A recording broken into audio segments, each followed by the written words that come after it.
kami ng sinits. Ayan na si Alex. Tinitignan niya yung screen. Paano kami gagala nito? Na tignan yun man ang panahon namin. Oh, cloudy. Yan ang tinitignan ni Kuya Alex. Oh, kung nandun na kami sa bus station. Pero wala pa yan. Iikot pa to eh. Nasa sinits na kami pero iikot pa to. Ganyan ang mga bus dito. Mag-ikot muna. Philip, okay lang ikaw? Tahimik si Philip eh. Nandito na pala kami sa sinits. Then, hala. May autoskola pa pala dito, oh. Magkano kaya ito? Anong pangalan nito? Radovan Hanik. Tapos malapit lang siya sa bus station, oh, ng Sinits. Pero mahal siguro ito. Dito kami dadaan dahil papunta kami ng dentist. Ito yung pinakita ni Vladimir sa akin na sketch. Ito yung daanan namin. Brigen. Tatlo lang kami. Lapes daw.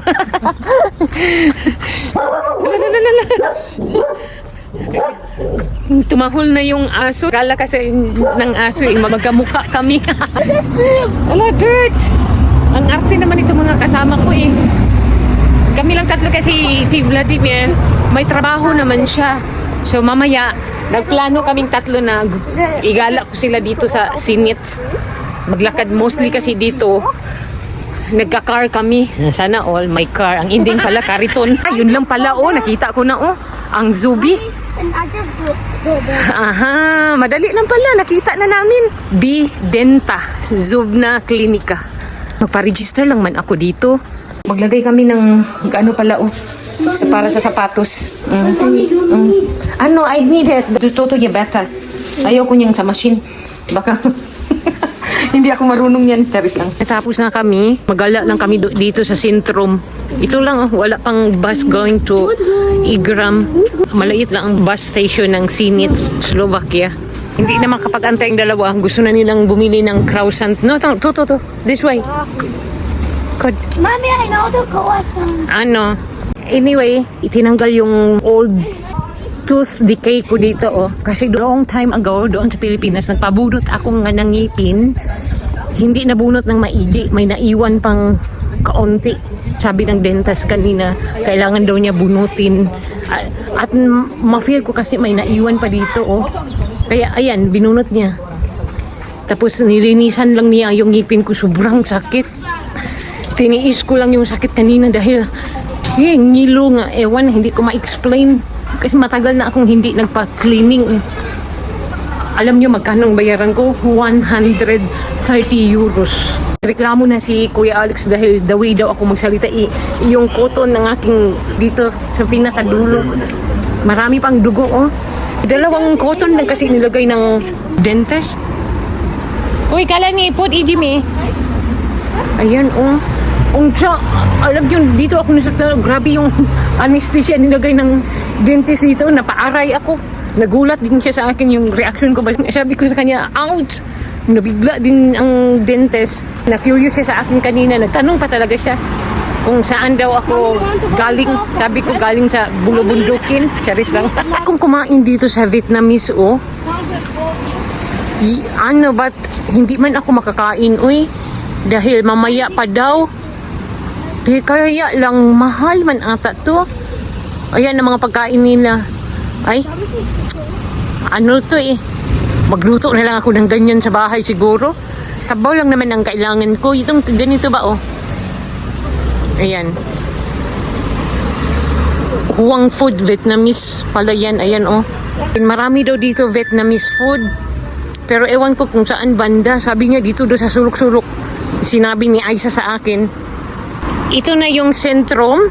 Kaya lang, bibili muna daw ng drinks si Philip at Alex dito sa supermarket. Binilhan ko sila ng croissant kasi hindi mapakali si Kuya Alex. Gusto talaga niyang bumili ng mini croissant. Mahal pa naman, 1 euro each. Alam nila yung bibili nila. What's that? No. That is not for kids, Kuya. Jusik. Tuto, mali. Tuto, Velki. No, not that one, Philip. You cannot open that. Okay, maglakad-lakad lang kami dito sa Sinits. Sintrom. Bus namin 11:39 pa in the morning. So kailangan muna namin mag-ikot-ikot dito. Wala masyadong tao kapag ganito weekdays. Weekend, medyo maraming tao kapag weekend. So, nandito na kami sa Sintrom. Alam nyo, maraming homeless dito. Kaya hindi pwede magpasaya-saya. Oh, yung mga tao dito nakaupo, oh. Ayan sila, mga homeless yan. Ito yung Sintrom, makikita nyo yan, oh. Sinits. Usually, ang mga homeless dito umuupo. Come, train. Let's go! May vlog ako na apple pie. Dito yun eh. Ngayon wala. Ano yun? Anong month ba yun? October ata. Ah. Gustong sumakay ni Kuya Alex dito sa train, oh. Magkano kaya ito? Hala, baka 15 euro man ata, Kuya. Cool ko. Ah, wala mang English dito. Where we can buy? Let's see kay Kuya. Be? Hindi na kami sumakay ng train dahil iikot ata sila by village ata yan eh. Mahal din ang pamasahe. Tam, Kuya, oh. You can play there. The park. There's a park, Kuya. Here. Pod. Ay, naku, Kuya Alex ko. Peaceful naman dito sa Sinits. Kung gusto lang gumala-gala, ayaw ng crowded, pwede naman dito. Kala ni Podsem, may palaruan dito, oh. Aha. Nakapunta na kami dito, eh. At nakapaglaro na yan sila dito. Busog na yan sila. Favorite kasi nila yun, eh. Mini croissant. Nandito na pala si Kuya Alex. Hinahanap ko pa naman siya. Churubis, Kuya. Gusto na nila maglaro. Okay na, go. Maganda dito maglakad-lakad. I-coated lang, pero hindi pwede sa mga bata to eh.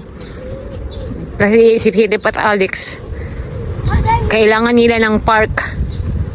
Mahilig kasi sila paglaro. Nature ng mga bata.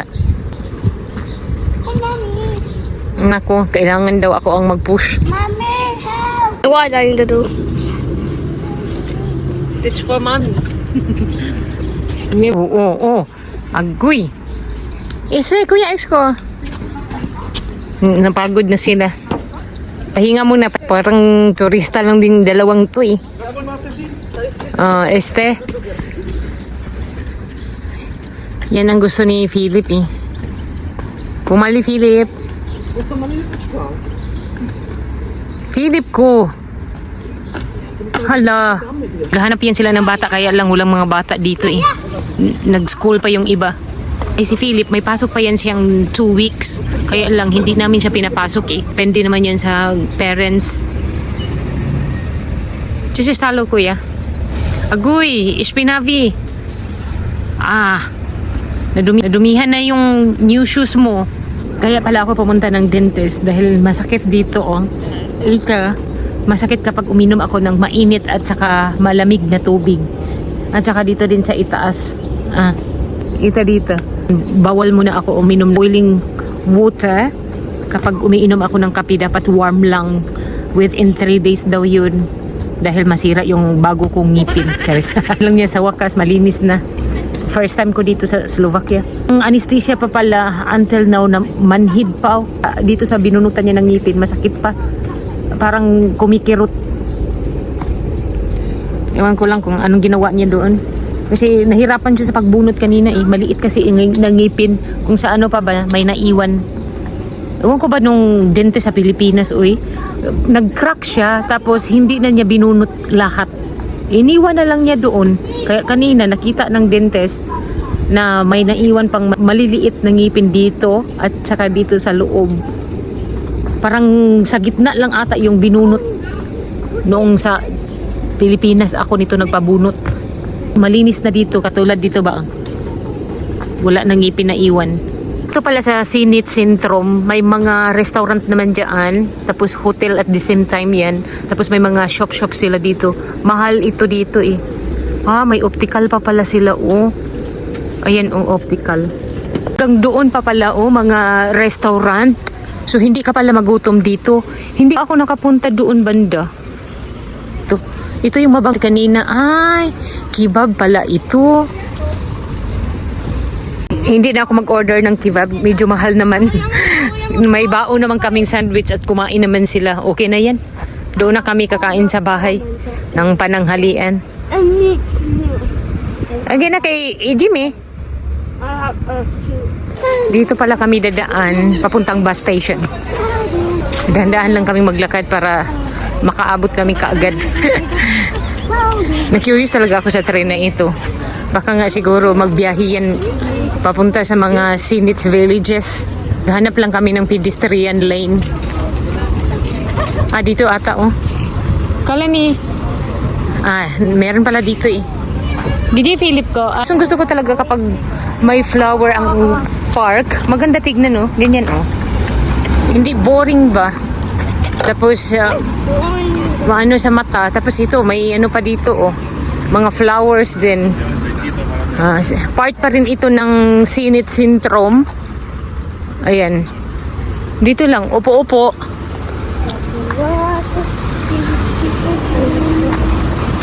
Meron akong ganitong flower sa bahay ba? Pero hanggang summer lang yan eh. Mamamatay kasi yan sila kapag winter. Prosim? You can go. Puts kay. Isad ni si Kalan eh. Mag-ikot lang ako dito. Kasi hindi ko pa ito napuntahan eh. Ayaw kasi ni Vladimir dito pumunta eh. Boring daw. Then dyan sa kabila naman, mga small shops lang yan. May Pepco dyan oh. Mga pambata kasi yung Pepco eh. May Drachik pa sila. Ganito lang dito. Ano ba to dito? Hindi ko alam kung ano yung nandito sa round. Okay. Ano kaya ito? Patingin nga. Ay, tubig lang pala eh. Pwede ata dito mag-swimming eh. Parang fountain ata to eh. Fountaini nga. Ganito lang ang Sinits. Hindi naman kalakihan. Ayan, straight lang. So, malaki yung Trinava kaysa Sinits. May Zub na ambulance pa.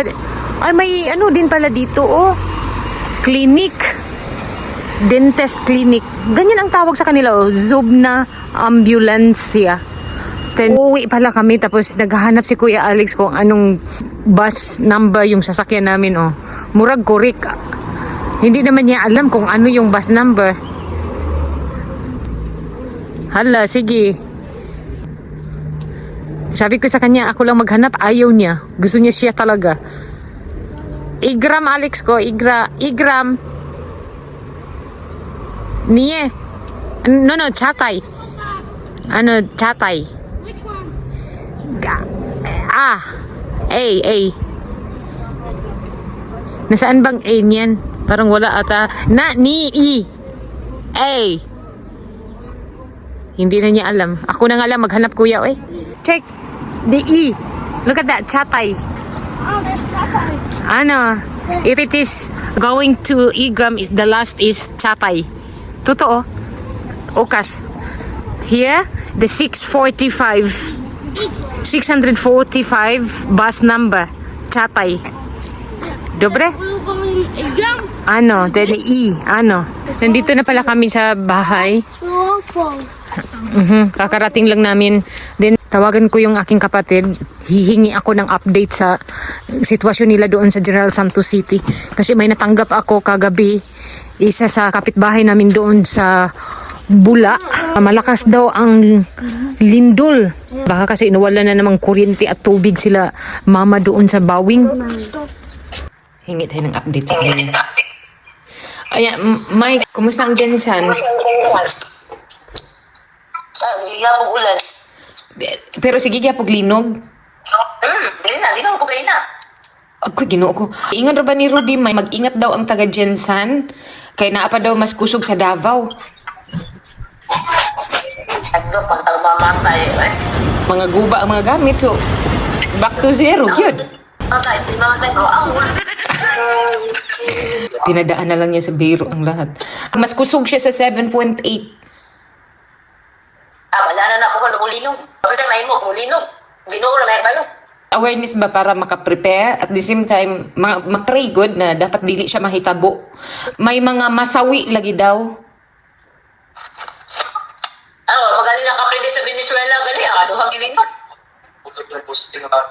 Dili ko alam man na siya iyaha kanang for awareness lang ba. Ang iyaha man gani. Lagi. Tapos ang Davao gani, di ba? Basta mo predict na siya, tinuod man na siya pero kanang kailangan lang ba mangandam. Mag-prepare lang good kay lisod ba dili maka-prepare. Prepare on, gani mga yun na may kayuran sa umpanya or na ay preparation. Wa pa man niya. Kalukuhan. Proper. Wadi kay klaro ba? Basta kaon. Taon na. Di bali ng Trabahoan mo kaon na. mo gani na kinaingon kahit araw-araw lindol basta may pagkain. Wala maglakong kamaya. Indulan man lang ka dere, makaon na nakamayo. Mamatay busog. Wala bang. Ikaw na gani kong mayo bitsun gani kay. Hindi mo magkaon. At usap na kayo. As in kusog pod ang linog may. Gani na. Pila pod to? Sige. Unsa pila pod ka magnitude? Ambot mostly mo ka dere 5 months. Fay ba siguro ko ano na siya may kanang sign siya may ba? Sign sa nga moabutay Ay, gud. gani. Taas man ang subscription. Ako nga akong sakit mo, wala tapos suka. So tapos ko nang natawagan yung aking kapatid ngayon, yung mama ko naman ang aking tawagan. Kumusahin ko yung kanilang sitwasyon doon. Mahirap ang signal doon sa Bawing. Ayan, nagre-ring na. Sana sasagutin nila. Connecting. Kaya pala connecting kasi wala silang load. At ang sabi nila doon, malakas nga daw ang lindol kagabi oh. So far, yun lang naman ang update sa family ko doon sa General Santos City. Sobrang sakit talaga ng aking ngipin. Dito oh. Ay, kiro talaga dito ba oh. Natural naman ito kasi bagong bunot. Gusto ko sana maglinis sa bahay pero hindi ko na magawa. Gusto ko na humiga, magpahinga. Hindi ako makakain ng maigi. Pinilit ko lang yung aking sarili kasi nagutom ako. Natuwa din ako sa dentist kanina ba kasi napaka-joker niya. Sabi ko sa kanya, bunutin mo na lahat. Sabi niya, oo. Nakisabay din siya sa mga biro ko eh. Tumatawa lang siya sa akin kanina. Bihira lang ang ganyang mga doktor dito sa Slovakia na makipagbiruan. Ang advice niya sa akin, bawal yung milk within 3 days. Obserbahan ko daw yung ngipin ko dito na sumasakit. Then balik ako doon sa kanya kung if ever na sobrang sakit talaga. Yun lang, lang siya, nag-recommend ng cleaning. Nakita siguro niya na masyado ng maraming stain. Kasi everyday ako uminom ng tea, wine, coffee. Ang stain noon, hindi pa niya basa-basa matanggal. Ang sakit dito sa ngipin ko, hindi siya nag-decide na bunutin dahil may pasta kasi ito. Ayan oh. Sinabi ko sa kanya ng pasta, sabi niya, Italian pasta. Root canal siguro, ang tawag nito no. I-search ko nga yan. Laro na kaagad ng kanilang PlayStation. Ako pa bisbay ka lang ni Philip ko, kuya. Philip. Kuya.